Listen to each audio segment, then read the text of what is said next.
ഓ എന്താ ചൂടല്ലേ. ഈ ചൂടത്ത് വെള്ളം കൂടി ഒട്ടും കുറക്കരുത് കേട്ടാ. നല്ല വെള്ളം കുടിച്ചോളിയും. ശരീരത്തേക്ക് നല്ല വെള്ളം ചെല്ലുന്നത് നല്ലതാണ് കേട്ടാ. ശരീരം നല്ല തണുപ്പിച്ചെടുക്കാനും വേണ്ടിയിട്ട് ഞാനൊരു അടിപൊളി ഡ്രിങ്ക് ഉണ്ടാക്കിയിട്ടുണ്ട് കേട്ടാ. അപ്പോൾ ഈ ഡ്രിങ്ക് എങ്ങനെ ഉണ്ടാക്കിയിരിക്കണമെന്നുള്ളത് നിങ്ങൾക്ക് കാണണം. എന്നാൽ വരി ഞാൻ കാണിച്ചു തരാം.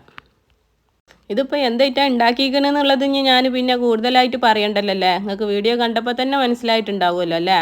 അതിന് വേണ്ടിയിട്ട് ഞാനിതാ നല്ല പഴുത്ത മാങ്ങ തന്നെയാണ് കേട്ടോ എടുത്തിട്ടുള്ളത്.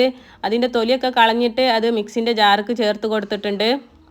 ഞാനെടുത്ത മാങ്ങ നല്ല മധുരമുള്ള മാങ്ങയാണ് കേട്ടോ. അതുകൊണ്ട് ഇതിലേക്ക് കുറച്ച് പഞ്ചസാര ചേർത്ത് കൊടുത്തിട്ടുണ്ട്. പിന്നെ അടുത്തതായി ഇതിലേക്ക് ഞാൻ ചേർത്ത് കൊടുക്കാൻ പോകുന്നത് വിപ്പിംഗ് ക്രീമാണ് കേട്ടോ. അങ്ങനെ ഞാൻ കുറച്ച് വിപ്പിംഗ് ക്രീമും കൂടെ ചേർത്ത് കൊടുത്തിക്കണ്. പിന്നെ മിൽക്ക് ചേർക്കണം എന്നുള്ളവർക്ക് ഇപ്പം മിൽക്കും ചേർത്ത് കൊടുക്കട്ടാ.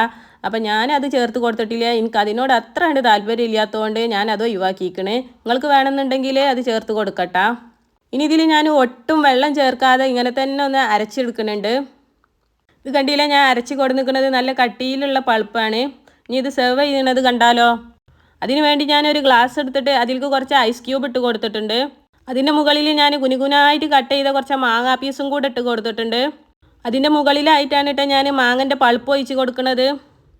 എന്നിട്ട് ഇതാ അതിൻ്റെ മുകളിൽ കുറച്ച് ക്യാഷ് കട്ട് ചെയ്തതും കൂടെ ഇട്ട് കൊടുത്തിട്ടുണ്ട് കേട്ടാ.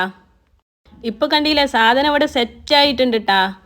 നല്ല ടേസ്റ്റാണ് കുടിക്കാൻ. അതേപോലെ തന്നെ ഈ ചൂടത്ത് ഇതൊരു ഗ്ലാസ് കുടിച്ചിട്ടുണ്ടെങ്കിൽ നമ്മളെ ശരീരവും മനസ്സൊക്കെ തണുത്ത് കിട്ടും. അപ്പം മക്കളെ, എല്ലാവരുടെ വീട്ടിലും ഒരു പഴുത്ത മാങ്ങെങ്കിലും ഇരിക്കുന്നുണ്ടാവുമല്ലോ അല്ലേ. എന്നാൽ നോക്കി നിൽക്കണ്ട, വെക്കം പോയി ഉണ്ടാക്കി നോക്കിക്കോളി. ഒരു ലൈക്കും കൂടെ തന്നിക്കാണ്ട് പോയിക്കോളി. അപ്പോൾ ശരിട്ടാ.